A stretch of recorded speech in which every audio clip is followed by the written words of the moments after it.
Hi, Coach. Can you hear me all right? Yes. Okay, great. We will start with Eric Walden, Salt Lake Tribune.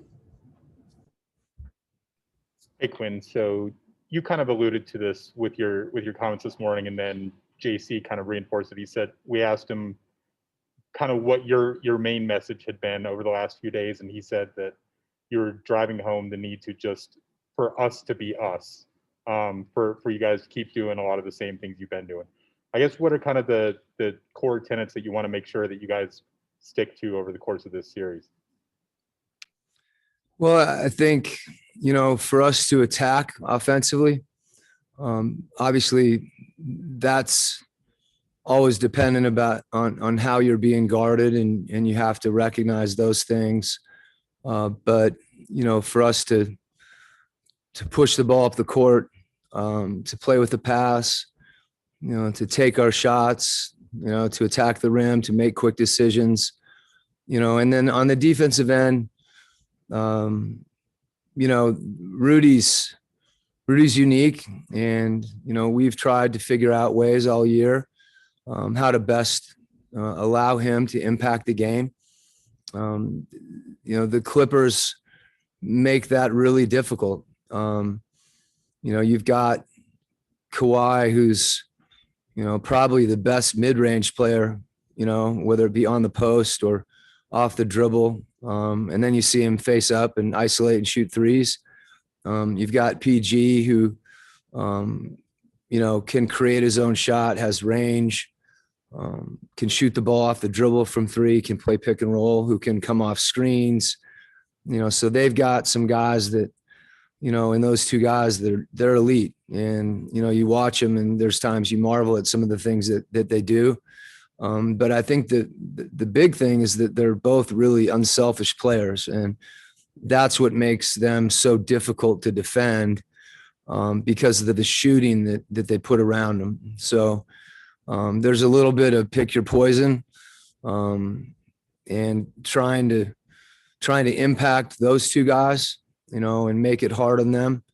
And then at the same time, not give them clean looks from three is something that's difficult to do. So when I say, to JC's comments about us, trying to be who we are, obviously that involves, certain things that you want to do that hopefully play to your strengths. But I think, he's probably referring a little more to the offensive end. And, even without Mike, I think we have to be aggressive and attack and not be afraid to fail, not be afraid to miss, but be able to get to the next play when, we don't have a good possession offensively, and then defend.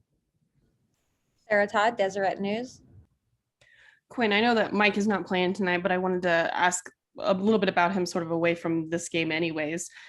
His career arc is not really normal at this point. I mean, having a guy play for 12 years and then sort of traded away as really the old guy to make room for the new young guys. And then now he's having very arguably the best season of his career and playing at the highest level that he ever has. First time All-Star, it all.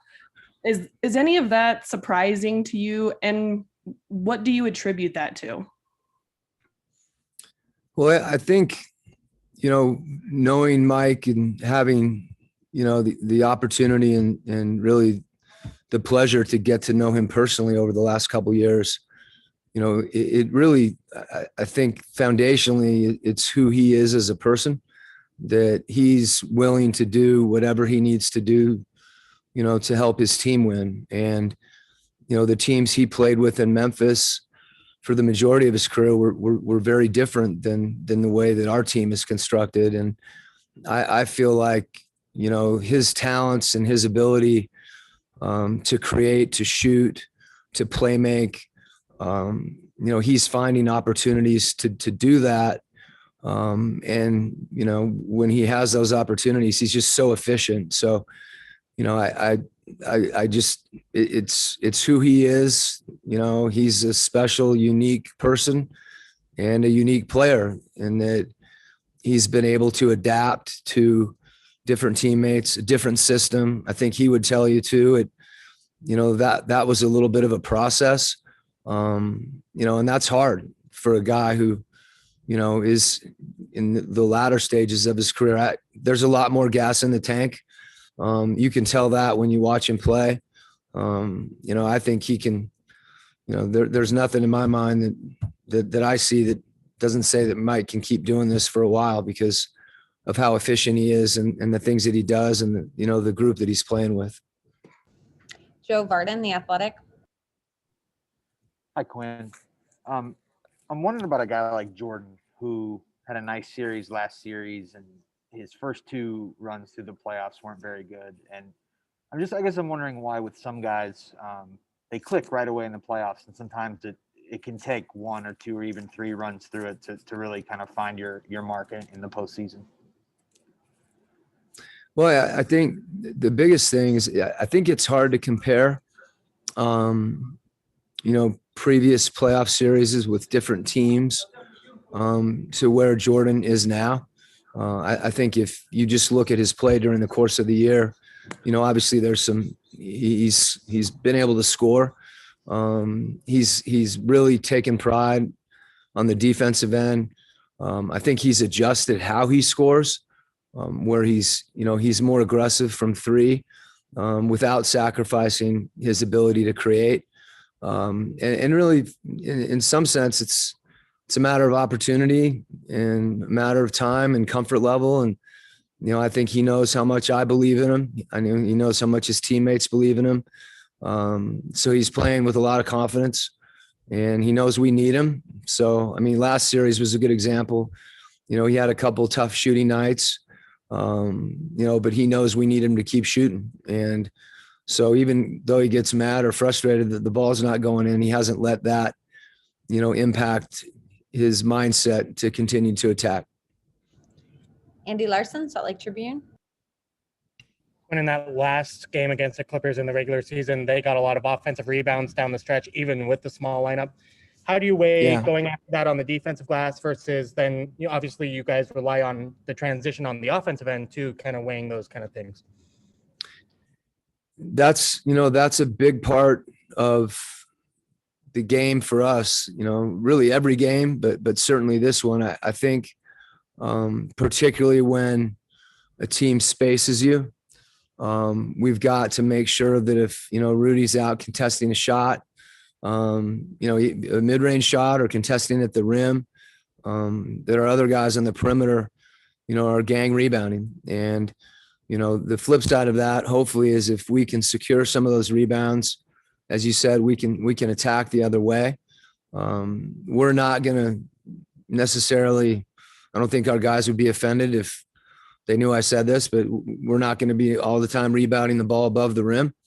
So a lot of times for us, it's about gang rebounding, whether we tip the ball, loose ball rebounds, we've got to have multiple effort plays on the glass, particularly when the floor is spaced and a team is shooting 3s, there's long rebounds. And then obviously, when you have Kawhi and you have PG that, are creating on their own and you're having to help, it breaks your defense down. So that's a big challenge for us. And, one that we've got to meet.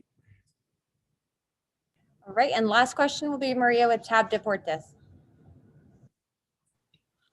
Hi, Coach. I hope you're well. You were just mentioning the word challenges. So what do you think is the biggest challenge when guarding this Clippers team? And what do you think the key will be to limiting them? Well, I think, it starts with Ty and, the way that they play. I think to have a team that, has, in PG and Kawhi, 2 players that have the ability to create, the way that they've put them in positions to do that and do it efficiently, whether that be pick and roll, isolation, post up, and then, the way that they space and the way that they play together, that's a reflection of their coach, the way that they execute. And you can see the buy-in that their whole team has. They'll make the extra pass, the ball moves around the perimeter. So you're guarding them in a lot of different situations.